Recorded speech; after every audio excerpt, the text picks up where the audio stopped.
Hi all. Last week's Friday feature became a Saturday feature, which became a Sunday feature, and here we are at Tuesday. But I wanted to get this one out. So here we are on a Tuesday. Things have settled down a little bit after our fantastic event last Sunday. Thanks again to everybody that attended. It was a brilliant day. Workshop's still crazy busy, so please get your bike booked in if you're looking for service or repair. But as far as the features concerned, over the next few weeks, we're going to focus and do some videos on some of the brand new bikes that have been coming in over the last few weeks. Obviously, we've been pretty busy getting prepared for our spring event, so we've not had a chance to do any videos on those, but we've had some super bikes in from Trek, from Cannondale. The brand new Synapse has arrived, the new Topstone. And this week we're going to look at the Orbea Orca and Orca Aero. Partly because we had a big fleet of them here last weekend for our event, and Orbea were kind enough to leave them with us for a few days, so we got a chance to put them through the paces and do plenty of miles. They're a really interesting bike, and I think you're going to find this particularly interesting. So we're going to look at the Orca and the Orca Aero today, and we'll follow up with plenty of other new stuff that's arrived over the next few weeks. So let's crack on with that. So just give you a little bit of background. If we take away gravel, which would probably appear number one on this list, and time trial, which would appear at the end, that leaves us with three main categories of road bike, and that is endurance, sportif, lightweight performance, and aero. In the case of Scott, they continue to have a bike in each of those categories. We have the Addict as the endurance bike, the Addict RC as the performance bike, and Foil as the aero bike. But in the case of Trek, they've combined their performance and aero bike, the Amonda and the Madone, to create the brand new Madone.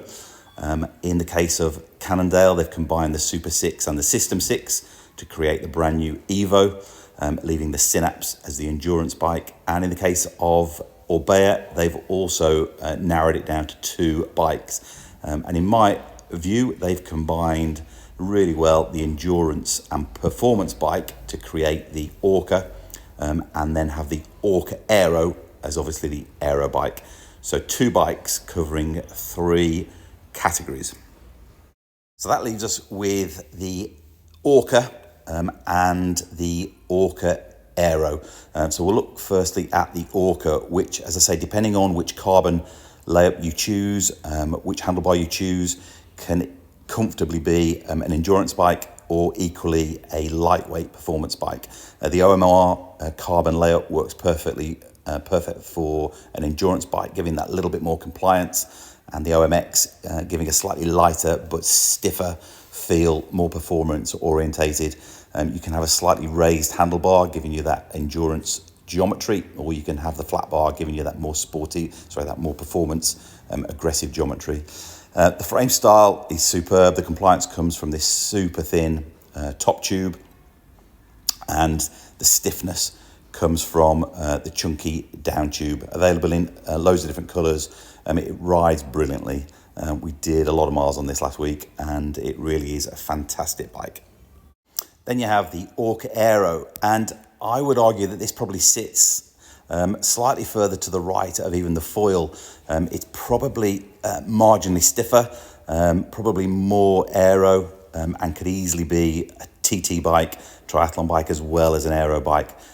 Fantastic frame design, super stiff, but also really compliant. If you're looking for a performance aero bike, this is definitely one you should consider. You can have some superb frame colours as well using the Mayo program, but just a fantastic bike to ride. I did a 10k time trial on this last week, and it was superb. Definitely one to consider. I think both the Orca and the Orca Aero are seriously underrated bikes, and if you're looking for an endurance, if you're looking for a performance, or if you're looking for an aero bike, these you should definitely consider. So going back to that original graphic, the Orca sits in between that kind of endurance and performance bike and does a great job at both. And the Orca Aero sits in that aero category and probably just beyond. So that's us, and as I say, you could sit gravel at the beginning of that graphic, and you could sit TT time trial bikes and triathlon bikes at the end of that graphic. But really, most people are looking within that endurance performance and foil area. Anyway, I hope you found that interesting.